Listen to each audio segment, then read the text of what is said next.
Bismillahirrahmanirrahim. Assalamualaikum warahmatullahi wabarakatuh.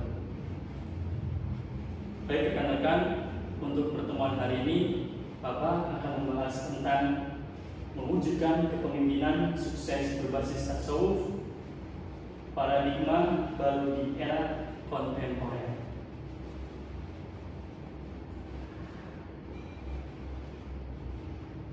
Baik, selanjutnya menurut Ex Mukhtar Effendi menjelaskan bahwa yang dimaksud dengan pemimpin adalah seorang yang memimpin dan mengerahkan orang lain sehingga orang yang dipimpin itu mematuhinya dengan sukarela.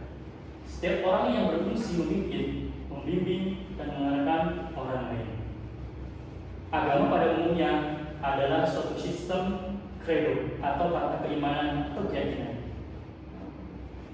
Adanya sesuatu yang mutlak di luar manusia, sistem ritus atau tata kepribadian dan sistem norma atau tata kaidah yang mengatur hubungan manusia dengan manusia dan manusia dengan alam sekitarnya sesuai dengan credo dan ritus tersebut. Ajaran spiritual Islam menekankan bahwa setiap perbuatan baik atau jahat akan berpengaruh tidak hanya kepada jiwanya, tetapi juga kepada keteraturan atau harmoni alam semesta. Lebih penting dari itu adalah bahwa ajaran spiritual Islam membuka ruang yang lebih luas bagi manusia untuk memahami berbagai aspek kemanusiaan. Dan dunia tasawuf, masing-masing substansi atau isi tersebut memang benar-benar terpelihara, apalagi hati. Ia merupakan sumber dari semua tindak-tindak dan tingkah laku manusia. Jika hati dapat dikawal, dididik sedemikian baik, maka lahirlah wujud manusia yang baik dan sempurna. Kepemimpinan dalam tasawuf tidak berbeda dengan apa yang dituntun dalam Al-Quran, karena Al-Quran merupakan konstitusi untuk kehidupan di dunia dan akhirat, memuat prinsip-prinsip umum dan kemudian diperjelas secara terperinci oleh sunnah dan ijtihad yang lahir sepanjang masa atas anugerah Allah Subhanahu wa taala. Aturan-aturan tersebut berlaku setiap insan yang mereka telah berbaikat dengan ajaran Islam. Siapapun mereka mesti tunduk dan patuh dengan perintah-perintah tersebut. Di antaranya disebutkan dalam firman Allah Subhanahu wa taala dalam surat An-Nisa ayat 58, yakni artinya sesungguhnya Allah menyuruh kamu menyampaikan amanah kepada yang berhak menerimanya dan menyuruh kamu apabila menetapkan hukum di antara manusia supaya kamu menetapkan dengan adil. Sesungguhnya Allah memberi pengajaran yang sebaik-baiknya kepadamu. Sesungguhnya Allah adalah Maha mendengar lagi Maha melihat. Dalam tafsir Al-Quran tematik dijelaskan bahwa ayat tersebut paling tidak mengandung 4 pesan moral. Yang pertama, Allah memerintahkan untuk menunaikan berbagai macam amanah yang diamanahkan kepada siapapun yang memberikan amanah. Yang kedua, apabila diamanahkan untuk berkuasa, maka laksanakan amanah kekuasaan itu dengan penuh keadilan. Yang ketiga, perintah dan nasihat itu merupakan perintah yang paling indah untuk dijadikan pedoman. Yang keempat, sesungguhnya Allah mendengar perkataan serta melihat gerak-gerik kalian dalam perilaku, termasuk ketika dalam berkuasa atau memerintah.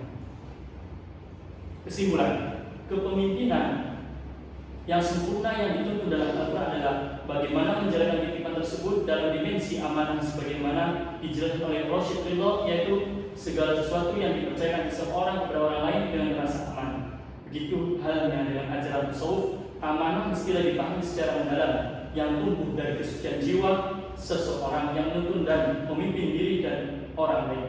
Maka ajaran tasawuf baginya merupakan ajaran kebersihan batin dan kebatinan, semata-mata menjurus untuk memasuki hidratul qudusiyah atau hidrat kesucian dengan ma'rifah yang sempurna agar bisa syahadah, bukan syafah dengan siraman mahabbah daripadanya. Selain itu juga disebutkan dalam hadis Rasulullah SAW bahwa ada 3 jenis orang yang doanya tidak ditolak oleh Allah SWT, yaitu yang pertama, imam yang adil, yang kedua, orang yang berpuasa sampai berbuka, dan yang ketiga, orang yang dizalimi. Akan diangkat doa itu oleh Allah di atas awan. Pada hari kiamat akan dibukakan baginya pintu langit. Lalu dia berkata, demi kemuliaanku akan kutolong engkau walaupun tidak sekarang. Melahirkan pemimpin dengan basis tasawuf merupakan satu dari harapan yang sangat besar, karena pemimpinan tasawuf tentu manusianya yang bersih, hati dari pemikiran yang kotor, dan ia tidak menciptakan rasa curiga kepada masyarakat atas apa yang ia perbuat karena kemampuannya meninggalkan tempat atau kondisi yang dapat membingungkan orang banyak.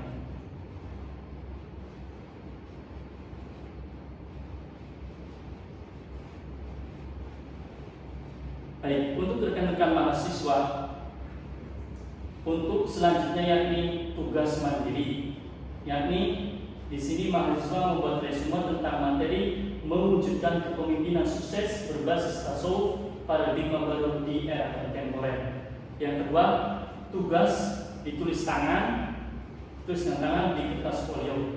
Yang ketiga, tugas dikirim melalui email, yakni email Bapak ustadzdidi@gmail.com.